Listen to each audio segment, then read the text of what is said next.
Well. Da-da-da.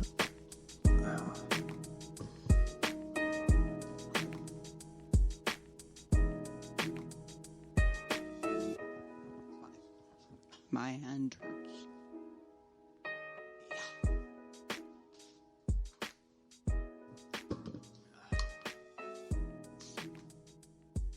I'm sorry. Your hand hurts. Yeah. You feel like a cyborg? Yeah, but I love this one. It's so much better than my other one. Yeah. Got this little thing on it. Yeah, that is pretty cool. They have those on like snowboard boots and stuff like that now too. A lot easier to twist something whenever you have big gloves on. Yeah, well, this one's a custom made brace. Mm-hmm. So, woo. Woohoo indeed. Well, welcome to Hip and Humble. I'm Aaron. And I'm Mom. And we talk about all things antique and collectibles. But more than that, we talk about history from a material perspective. And sometimes the things we make and the things that we keep around us help shape our culture. We look at these things from different generational perspectives and discuss how these things have impacted us throughout our history. And we are supported by Hip and Humble Antiques, LLC. We've got one location down in downtown Fredericksburg, Virginia at a place called Oldies But Goodies. And we also have an online store on Etsy. That's Hip and Humble Antiques on Etsy. Please take some time and check us out. We also have a website now, HNHantiques.com, www.HNHantiques.com. Also, we are supported by the WGSN-DB Going Solo Network. It's a national online radio network with tons of great content and creators. Check them out. Yes. So, we have had a bit of a hiatus since our last podcast with Dr. Rick Cromie, but before that, we bound ourselves. He was really awesome. He was awesome. He was really great. If you guys haven't checked that out, please check it out. I know you're probably itching for this new one. You know, it's been a while, but if you haven't had a chance to check out Dr. Rick's interview, fantastic. Also, now I have had a chance to read his book. Fantastic read. And you should definitely go check it out. Get Gen Tech today, available on Amazon and Dr. Rick Cromie, rickcromie.com. So that's Gen Tech. Yeah, but we did bind ourselves a bit to this next topic. Did we bind ourselves? We did. Or did we just button it up? We buttoned it up. Oh my goodness. Oh. Oh my goodness. Yeah, well. You know how you fix a broken pumpkin? I don't know how. You get a pumpkin patch.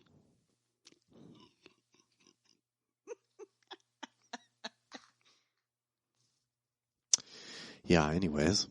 Hey, we all got to have a little bit of levity. Oh yeah.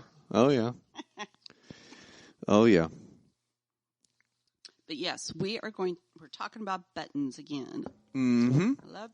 I do love the buttons. I think they're fun. Well, buttons are pretty fantastic. But our button topic has been around for a really long time. Yeah, it definitely has.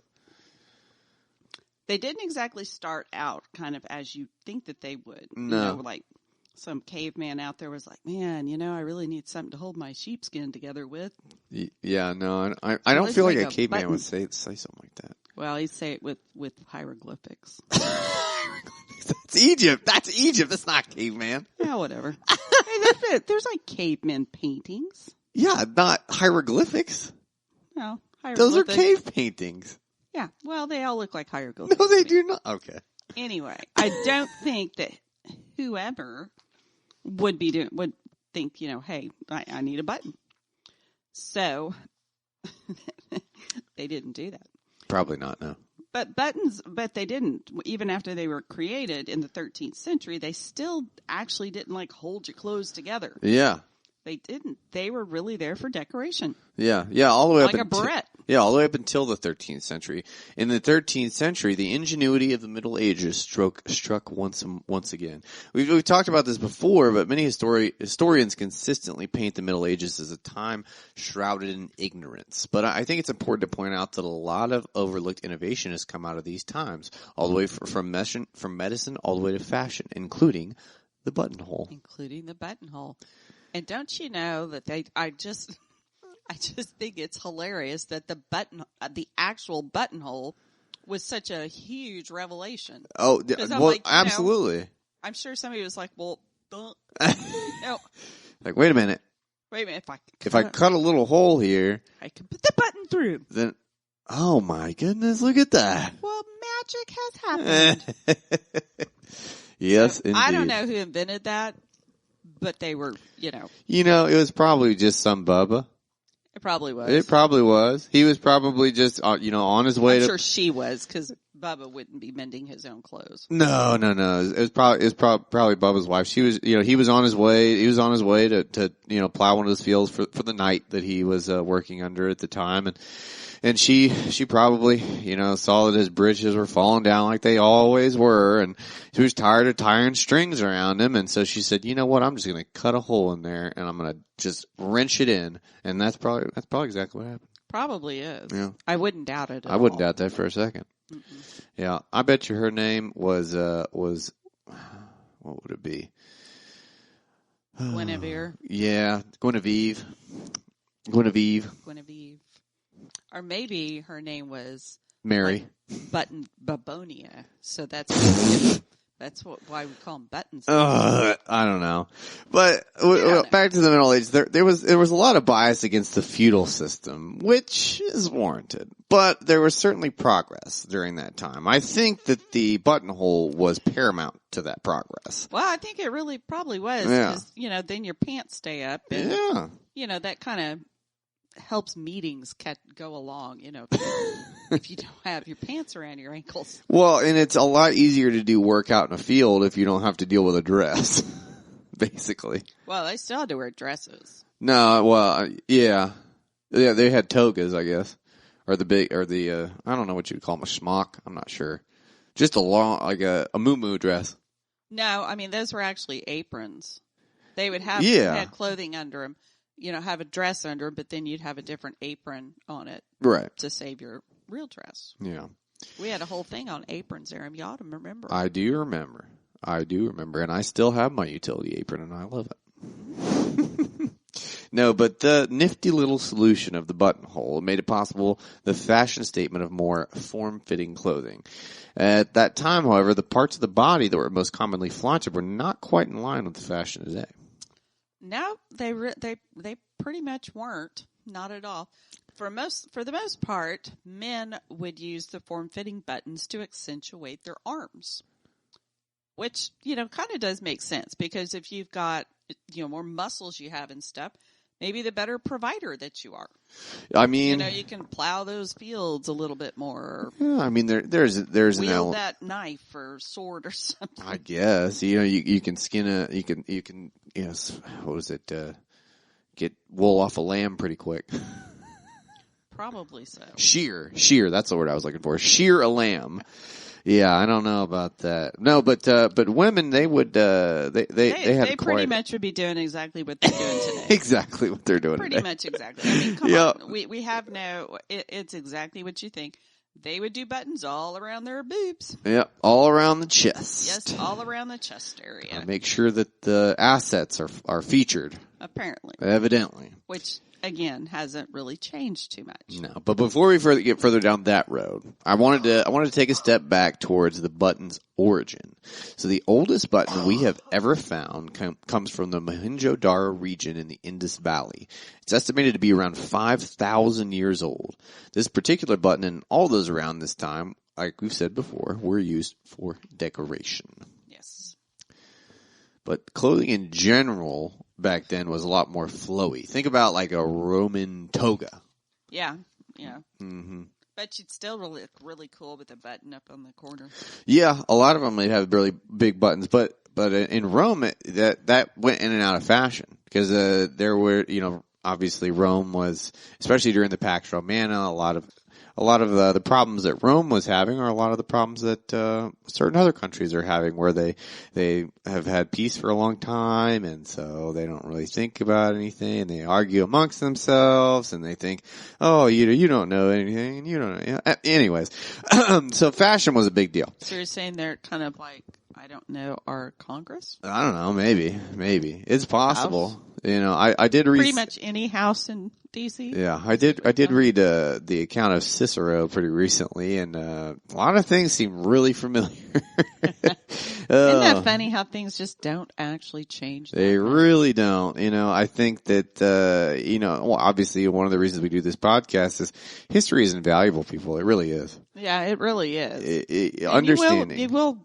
end up repeating.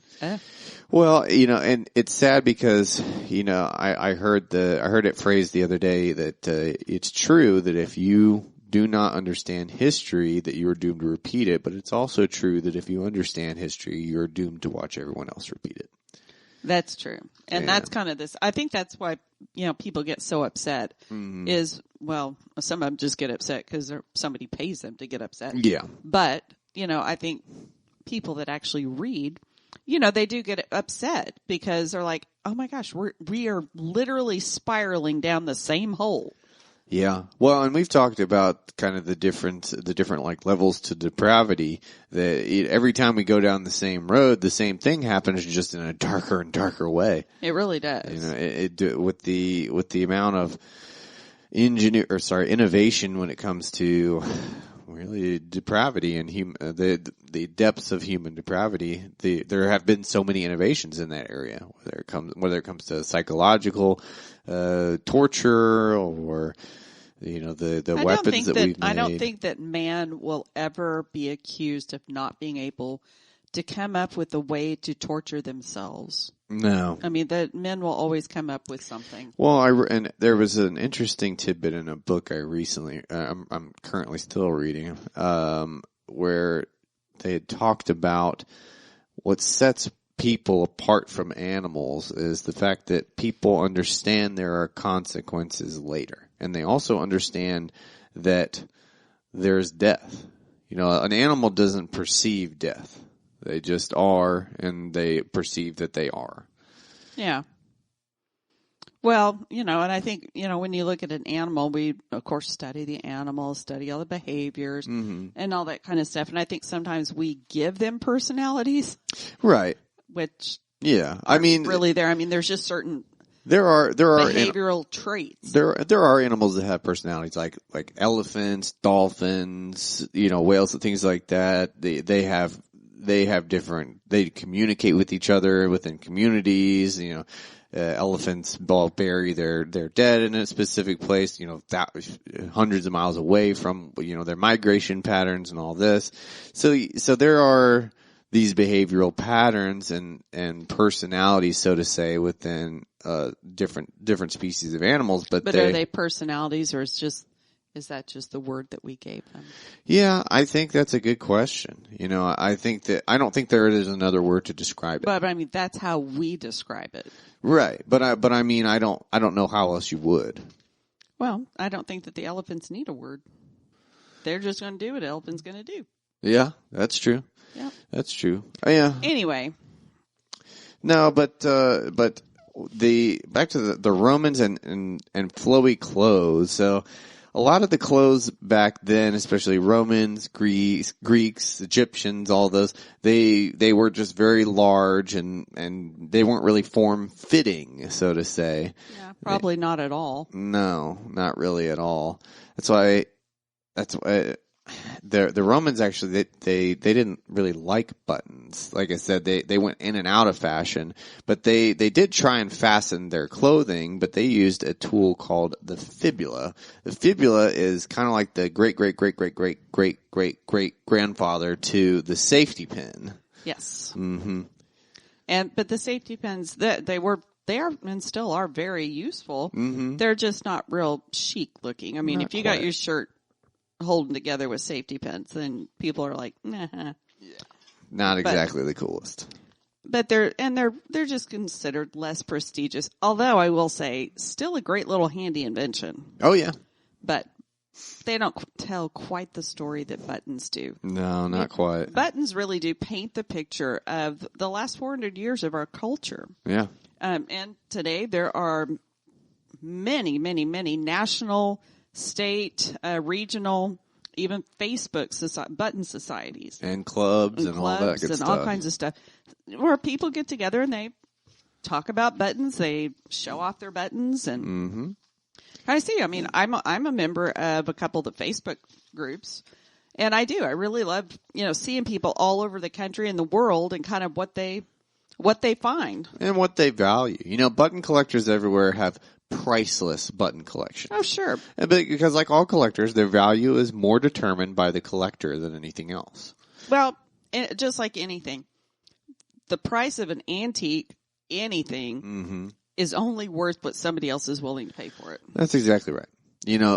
But by saying that, that's true in a business perspective, but in a personal collection, something can be priceless.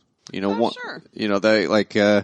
My uncle gave me a soccer ball, and it was from the World Cup for the year I was born. It's average, it's not a bad soccer ball, but it's not a $300 soccer ball. But the material doesn't really mean anything to me as compared to the memory of always having that soccer ball. I've had that soccer ball since I could remember. Yeah. And, that's where the meaning is for me. It's more than its material. Well, yeah. Yeah. I mean, that's like I have, upstairs, I have when my grandma Scott, when she passed, had these old quilts, and who knows what happened to the, good quilts, but Oh, well. we ended up with a mouse-eaten quilt. But it was kind of like, okay, well, let's make a Sunday out of this. Yeah. So my mother and I took the good squares from it, and we cut them up. Yeah. So I have my sister and brother, we have, and my parents have like a set of 4 that are like all together, and we had those framed. And then we actually framed one square for each grandchild that we had. So each of the boys would have one square, but we framed them, and I have them in my bedroom, and I enjoy looking at them, and they're fun. But they're sentimental to me because my grandma made them. Yeah. I mean, they're symbols of memories. Sure. Absolutely. Well, I mean, it's like this quilt. This is one that my Meemaw made. Mm-hmm. And that was my wedding quilt. Yeah, exactly. A lot of these things, and specifically within collections, they're symbolic of time and memories, and the nostalgia. The nostalgia is where the meaning is found. Speaking of symbols, though, by buttons were a lot more than symbols, and by the 1860s, buttons told a story. We said that they told a story of our culture, but back then they really told a story of everything. By looking at a man's buttons, one could tell where they worked, where they lived, their social clubs, what sports they were into, what state they were from, if they were in the military, so on and so forth. You could really tell all kinds of things just by looking at somebody's buttons. Well, you certainly could. Yeah. Absolutely. But, for girls back in the 1800s, they had this fun little thing that they did. Mm-hmm. And it was kind of a pastime for girls when they were growing up. But young women would collect buttons everywhere they went and attach them to a string called a charm string. Uh-huh. And actually the girls would trade, like baseball cards almost. They'd trade buttons back and forth. Or when you went to someone's house, they would bring a button for the daughter or whatever to add to her charm string. It was for good luck. For good luck. Yeah, but that wasn't everything. No, that wasn't everything. But there's rules to this charm string. So, first rule is they all have to have shank backs. Yeah. So it means like a little loop on the back of your button. Yeah, it can't be the 4 holes. It's got to have just a loop on the back. So I had to have that. Mm-hmm. And they all had to be different. Yep. Every one of the buttons had to be different. And you could only collect up to 999 buttons. Mm-hmm. Because, see, the 1000 button was supposed to be given to the girl by her Prince Charming. Gross. So, really glad that ended in the 1900s. And if you have a daughter, we're going to do it just to irritate you. Ew. No. Yes. So thankfully, that trend ended around 1900. Though We'll be starting it. Though it's still known. It's pretty rarely used. During the time, There was a charm string though that came up for sale on eBay, believe it or not. So I kind of got busy and didn't finish looking at it. But last time I saw it was up to like $400. Yeah. So Yeah. Well, we talked about the worth of buttons before, and we'll talk more about these campaign pins, but there was a George Washington campaign pin recently sold for $25,000. Yeah. Yep. No, but these charm buttons that were given, they were given like Mom said, by different people at their houses as gifts. Yeah, it's kind of like instead of bringing flowers or a piece of like a cake to somebody's house, then they would bring button. Yeah. Ooh, I am like falling off over here. Yeah, you are falling off. Oops. You did. I did. You fell off. Hold on. Okay. I fell off. Well, it kind of had been going for a while.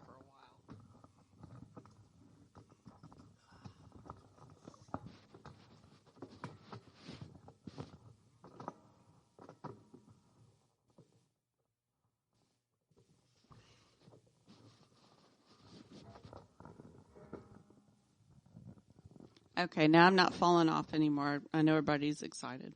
My whole little mic stand like fell off the table. And on that note, we'll take a quick break.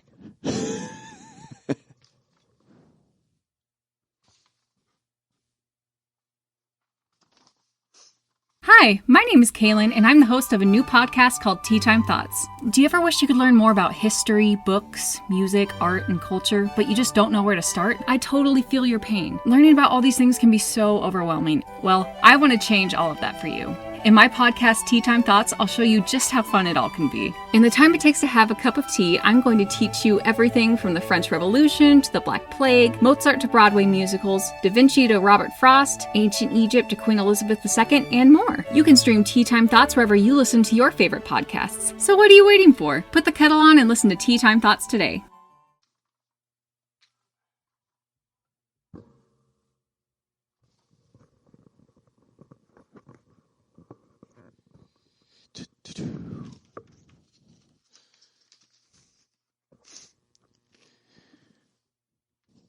Well, welcome back. Welcome back to Hip and Humble. I'm still Aaron. And I'm still Mom. And we are still talking about buttons. Yes. Yes, indeed. And we are still supported by Hip and Humble Antiques, LLC. So if you're not following us on Instagram, I understand, but I would really appreciate it if you did. And so please follow us on there. That's hipn.humble on Instagram, hipn.humble. Also, if you really like what we're doing, you want us to continue and maybe get some better equipment so Mom's not, almost dying from a microphone falling on her, then I don't think I'm going to die. It's possible.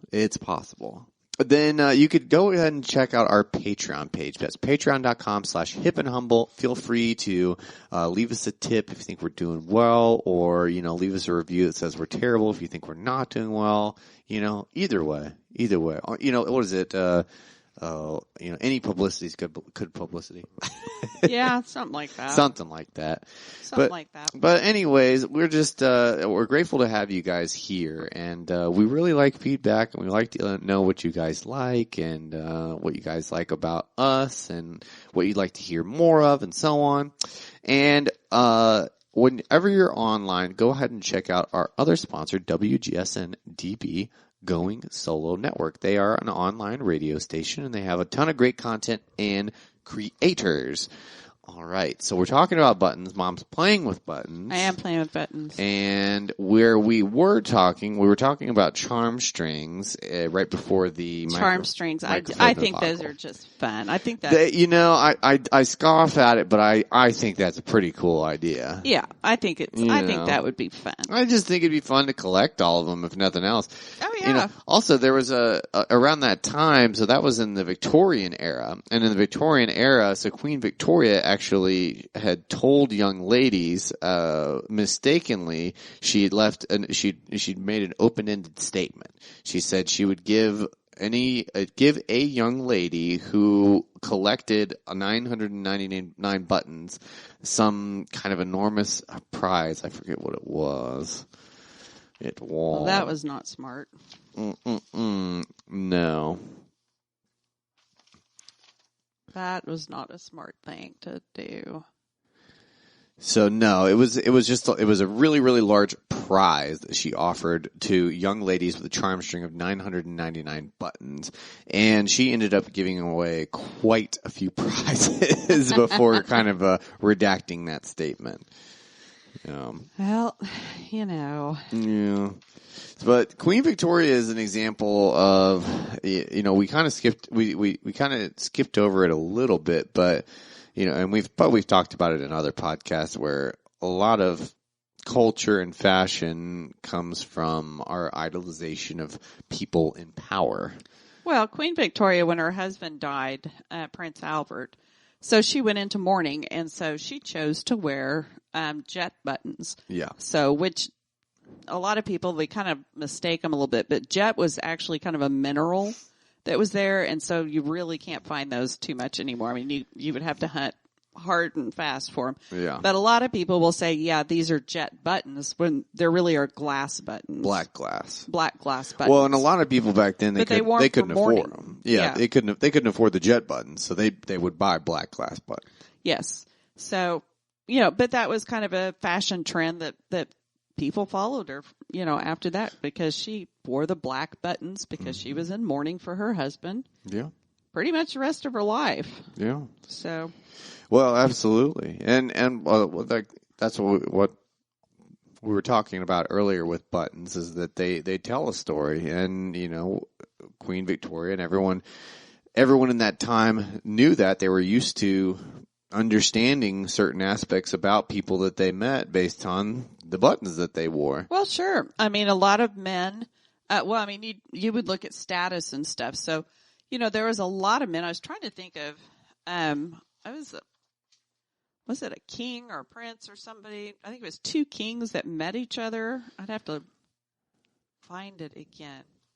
Buttons. Anyway, I think it was two kings. I thought I gave that to you, but anyway, a lot of them, they would come in, and the higher you were in the world in your rankings of, however they rank stuff. So, king, duke, whatever. Yeah. They would have big buttons. Yep. They would have tons of buttons. Mm-hmm. It wouldn't just be a button. It would be jeweled buttons and just tons and tons of buttons. And I keep going back to, I think it was like one of the English kings had met one of the French or something. And I probably am wrong on my countries, but I know one of them came in and had like 1,000 buttons on their outfit or something. So there's a more modern story of a gentleman who he made an entire suit jacket. He made the suit jacket, but he filled every square inch of the suit jacket with buttons, and it was an Liberace? It wasn't Liberace, but it was an inspiration for him. I have no doubt. No, but it makes sense that he would do that because buttons are a status thing. That especially from the Middle Ages going forward. We didn't talk about this when we were speaking about the Middle Ages, but buttons back then were a lot of times hoarded by the wealthy, and they were symbols. They were status symbols. In France, in the 16th century, there was actually a guild of button makers that took up the mantle of the literal fashion police. They would stop people from wearing homemade buttons, and they were friends with people in power, and weirdly enough, they used that friendship to their advantage in business, because buttons are pretty, simple to make. They take time, but you can make them, and anybody could make them and sell them and have a little bit of extra income. Well, I found it. It was King Francis and King Henry VIII of England. So apparently it was the men that wore these big buttons. Uh-huh. So King Francis had 13,600 buttons on his clothes when he went to meet King Henry VIII. But King Charles of England is credited with popularizing sewing jeweled buttons on handkerchiefs. Mm-hmm. That's what I couldn't remember. That's pretty cool. But I bet that if you have a handkerchief and you sewed ruby buttons to it, and then you had to blow your nose, I bet it hurt. I feel like you drop it a lot. Probably. Be like those people have that thing that they put in their nose and little hog thingies. You talking about a septum piercing? A hog thingy? Well, that's what they put. That's what they do to hogs. They do that. They do that to bulls, not hogs. They do it to hogs too. All right. Well, bull piercing then, whatever. Goodness gracious! Anyway, I think it'd be kind of like doing that, trying to blow your nose with them things in your nose. Yeah. I don't even know if they do that to bulls anymore. I doubt it. Humans still do it, but humans put a lot of stuff inside their skin. Yeah. No. Anyway, sorry for interrupting, but I remembered that. Yeah. King Francis, 13,600 buttons. Can you imagine the weight of that? I mean, it's definitely more than 5 pounds. Well, I think it'd be like those, Las Vegas showgirls. Oh yeah. Their costumes they got some weight. And the buttons. Oh yeah. Oh yeah. Well, they got to be sweating bullets up there too. Yeah. I'm sure that the kings back in 18th, 16th century probably was sweating. Oh, looking at some of their outfits, there's no way they weren't drenched in sweat. No. Which, you know what? That is also why I believe the perfume button was created. Yes. Yeah. Yes. Perfume buttons were kind of right up there with colonials' nosegays. Nosegays were like little sachets that they would pin to under their collar or top of their, around their neck somewhere. And so when a particularly fragrant individual came up to visit you, you'd be like, oh, thank God.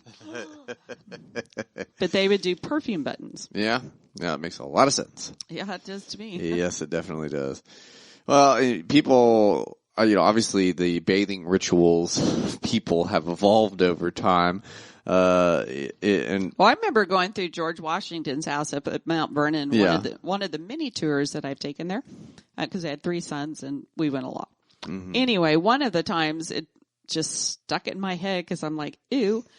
But I guess apparently that a lot of them, they didn't bathe, but maybe once or twice a year because they felt that by washing everything off, that you were doing more harm to your body because all the stuff that was on your body actually protected you from getting sick.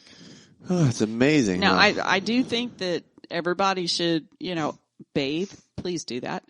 Bathe frequently. Bathe a lot if you want. But I do think, there is something to natural just germs. I mean, a kid goes out and plays in the dirt. It isn't going to kill him. No, absolutely not. In fact, there was a big thing in my generation whenever they were parents having to give their kids dirt pills. Oh, because I remember reading that. Because they didn't let them outside enough. They didn't let them skin their knee or lick a tree or something like that. That was also when the hand antibiotic stuff came out. So everybody had to have, squirt. Yeah. It's like, you know what? No. There is something that I lovingly call, door lick immunity. Yep. Doorknob licking immunity. Yeah. I mean, well, and it's like by all means, get all your shots or whatever it is you want to do, But I mean, there is natural. No, there is. You can't take yourself completely out of the world and then not expect to get sick. Oh, no. Well, the thing is, and I had this conversation with a gentleman, who is, running for office in Manassas. And, I had this conversation with a gentleman who was running for office. And I said, do you ever think we'll live in a sterile world? And he said, no. And I said, then what are you doing? Because, there was a comedian, George Carlin, very famous comedian. He talked about washing his hands, and he said, I only wash my hands after I go to the bathroom if I get poop on them. Other than that, pretty much no. Because... Okay, I don't advise that. Please wash your hands after using the restroom. Just any kind of restroom activity that you might have, just go ahead and wash them before you walk out the door. Mm-hmm. Wash them before you brush your teeth. Just get up and wash your hands, and then do a bathroom activity, and then wash them again. Just saying. Oh, no, you don't need a double dip. That's silly. Well, I think if you're going to brush your teeth, you go to the bathroom, then you brush your teeth. Yeah, you got to wash your hands in between there. Yeah, but only once. Yeah, but then I don't know. Well, anyways, any bathroom activity requires a hand washing. Yeah. Well, speaking of George Washington, however, that's right. Yeah, he was the first one to actually have presidential campaign buttons. Yes, he did. Yeah, and not the stick buttons. No. Actual buttons. They were actual buttons. But his campaign buttons were the first ones that actually had the campaign slogan on the front of the button. Yeah. Because all the presidents after that until modernity, shall we say, modern times, had the presidential slogan or picture or what have you on the back of the button. So you had to actually... That means that they really weren't committing to their candidate. No, that meant that you had to talk to people if you wanted to find out who they were voting for. Uh-huh. Mm-hmm. I think they weren't committing. They weren't fully committed. I mean, they still bought the button. Yeah, that's true. They were fully committed. They gave money to that campaign, one way or another. But yeah, George Washington campaign buttons are very highly prized. Oh yeah, they're incredibly highly prized. Andrew Jackson. His buttons are pretty highly prized, and a lot of that is because Andrew Jackson has one of the most interesting fables, stories, legends, shall we say, about buttons. So there was a duel. Aram's been dying to tell you. A duel. So Andrew Jackson was in literally hundreds of duels throughout his life, and he's been shot. He's been shot over 7 times. He'd been shot over 7 times in his life. Him living just for stupid, just because he was ridiculous. He was a hothead. And it's too bad we can't do that today. Oh, you know just what? Just shoot them because they're dumb. Yeah, no. Dueling went away. Well, and dueling was illegal back then too. It was illegal even when he was president. He was in a duel. It was illegal while he was president. He did it. Anyways. Well, a lot of presidents do that. Yeah. Well, no, but Andrew Jackson met this man named Charles Dickinson, and Charles Dickinson. Where have I heard that name? No idea. He's not famous in any other way. But anyways, he met him, and Dickinson was taking some digs at the old girl, because Andrew Jackson was married to Rachel Jackson. However, while he married her, Rachel was actually married to another man, and so their divorce hadn't quite finalized. This is kind of like Andrew Jackson's kind of like the trailer park beginning of the U.S. presidency. Oh my goodness! It's like the beginning of the Maury Povich show. Yeah. So, or Jerry Springer. The Jerry Springer. His presidency was the Jerry Springer of presidencies. And so he initiated an honor duel because Dickinson found out this and was ragging on her, and Jackson just couldn't let that stand. Well, Jackson wore silver as buttons, and he wore one over his chest, and he wore quite a few underneath of the jacket he was wearing because Dickinson. Personally, I think is probably the first armor plating, kind of where that military plating. I wouldn't go that far, but you never know. But the legend is that Dickinson was a fantastic shot, an excellent marksman, so that he knew that he would. Jackson knew that he would hit him. That Dickinson would hit him center mass, and so he put his buttons center mass. And the story goes that Dickinson shot him, and his silver buttons are what saved Jackson's life that time. And that has been overplayed in movies But how many people actually know the origin story? I don't know. Well, whoever's listening to this right now, now you know. There you go. Now you know. Now you know. Yep. Because I keep thinking of like Deadpool. Not that you guys should watch it, but I think well, for some reason that those movies just crack me up. Yeah. But Deadpool there at the very end, he gets a little coin and it saves his life, you know. And yeah, yep. And how many other movies? I mean, that's there's not like hundreds and hundreds and hundreds. Definitely of not a new concept. Nope, not at all. Not at all. But that's where it came from. And folks, we're gonna end there. We are. We're going to end with Deadpool and buttons. Deadpool and buttons. Bam. Yep. Folks, thank you guys for taking a ride on this button train with us. Get yourself a charm string. And make sure you get a sweetheart to give you the last one. I'm going to get you a charm string. Well, before she actually does, stay hip. And humble. All right. Bye. Bye. You have a little girl. That's what